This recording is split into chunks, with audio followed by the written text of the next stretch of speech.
माँ ने बेटी के ससुराल में फ़ोन किया। बेटी के फ़ोन उठाते ही बोली, कैसी हो ज्योति बेटी, सब ठीक है ना? ज्योति बोली, कहाँ ठीक है माँ, ननंद और सासू माँ सो रही हैं और मेरा अभी नहाना धोना भी नहीं हुआ है। माँ बोली, कल मैंने तेरी सास को समझाया था ना, काम का ढंग से बंटवारा कर दें, मगर मेरे कहे अनुसार नहीं किया होगा उस कलमोही ने। ज्योति बोली, काम का बंटवारा तो तुम्हारे कहे अनुसार ही किया है माँ, मैं ही मोबाइल में लग गई थी इसलिए लेट हो गई। माँ बोली, अच्छा तब तो ठीक है, अब तू नहा ले बेटा, घर में कोई भी बात हो तो मुझे बता देना। तेरी माँ ने बहुत दुनिया देखी है, बड़े बड़ों को सीधा किया है तेरी माँ ने, तेरे ससुराल वालों को भी सीधा कर दूंगी, कहते हुए माँ ने फ़ोन काट दिया। ज्योति की शादी को 8 महीने ही हुए थे। इन 8 महीनों में ज्योति की माँ उसके घर 10 बार जा चुकी थी। छोटी सी बात होते ही बेटी के ससुराल पहुंच जाती हैं। ज्योति की माँ के झगड़ालूपन से ज्योति की सास बेचारी डरी डरी सी रहती थी, इसलिए वो जो भी कहती ज्योति की सास उस बात को मान लेती थी। जैसे तैसे 8 महीने निकल गए थे, मगर एक दिन गड़बड़ हो गई। उस दिन ज्योति का पति संतोष जल्दी घर आ गया था।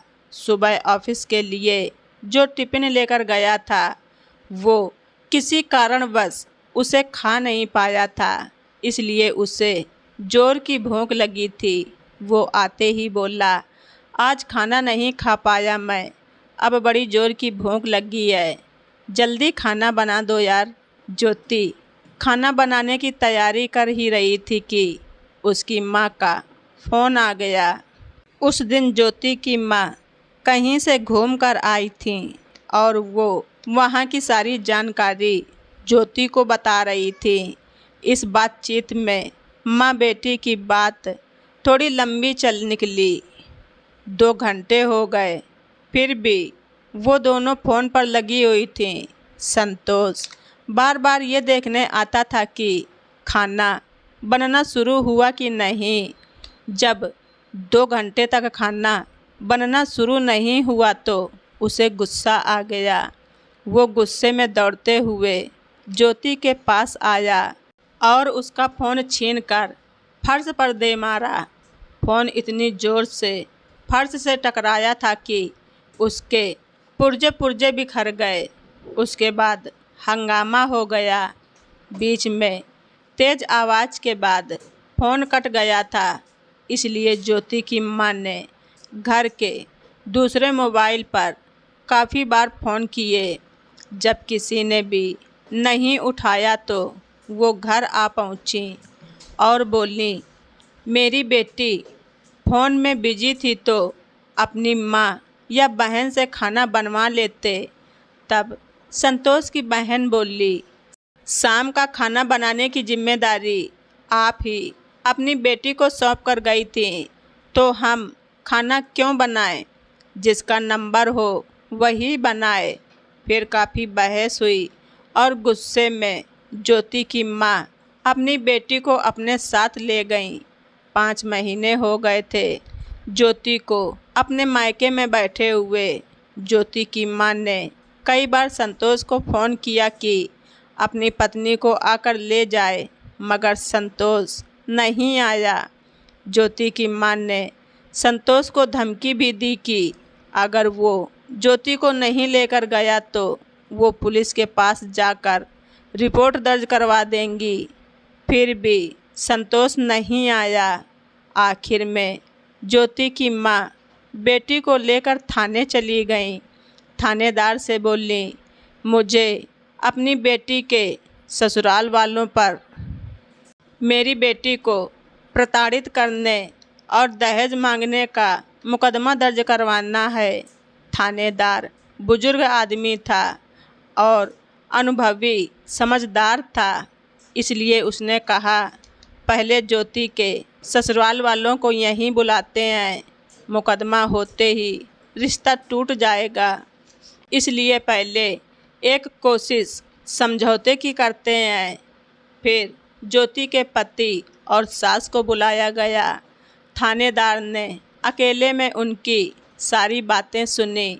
फिर दोनों पक्ष को साथ बिठाकर थानेदार ज्योति की माँ से बोला, आप घर में दही जमाती हो या नहीं? ज्योति की माँ बोली, जी रोज़ जमाती हूँ।